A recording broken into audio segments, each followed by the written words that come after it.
People ask me all the time about Homes for Hope. And I just kind of like to take you back and tell you, a friend of mine many years ago sent me a book.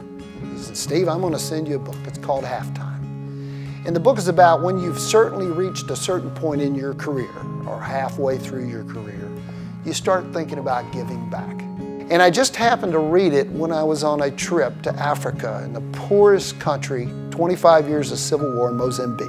And sitting in my tent, every day I drive down this road. Well, the first day I see some sticks going up. Finally, about the fourth day, I figured out somebody's making a little roadside store here. And the next day, people were surrounding the place in the middle of the jungle, buying products they couldn't get anywhere else except this little bitty convenience store.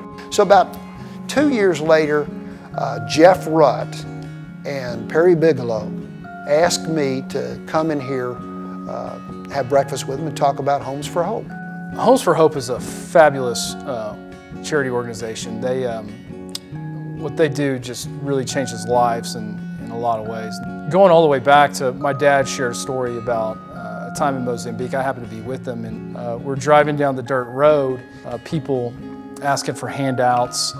On the same street, walking on the other side of the street, we saw a man, fish slung over his back, singing as he skipped down the road, heading home to feed his family. And so my dad pointed out this distinction of, here's a man that's providing for his family, and look at the pride he has, and these unfortunate other people don't have any kind of hope, and they don't have control of their circumstances, no fault of their own. What hope does really well is that it lives on and recycles itself. So people get these microloans and they operate profitable businesses out of it. With that income that they wouldn't otherwise get from these loans, they're able to send their kids to school, whereas they wouldn't have that opportunity.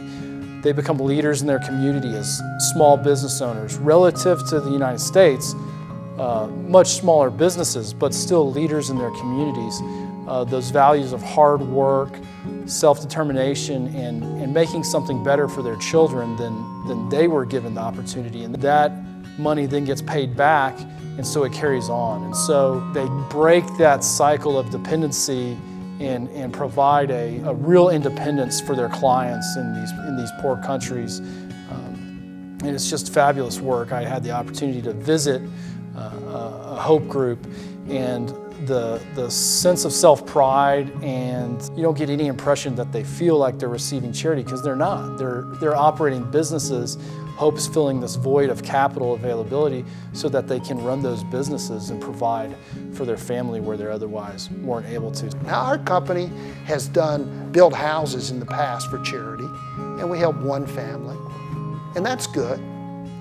You know, we build houses for poor people in Tijuana and Habitat and all that, and it helps one family. So now what happens, before we can even finish the next house, they come up to me and say, hey boss, when are we doing the next house? And so every time we finish one, we got to start another one.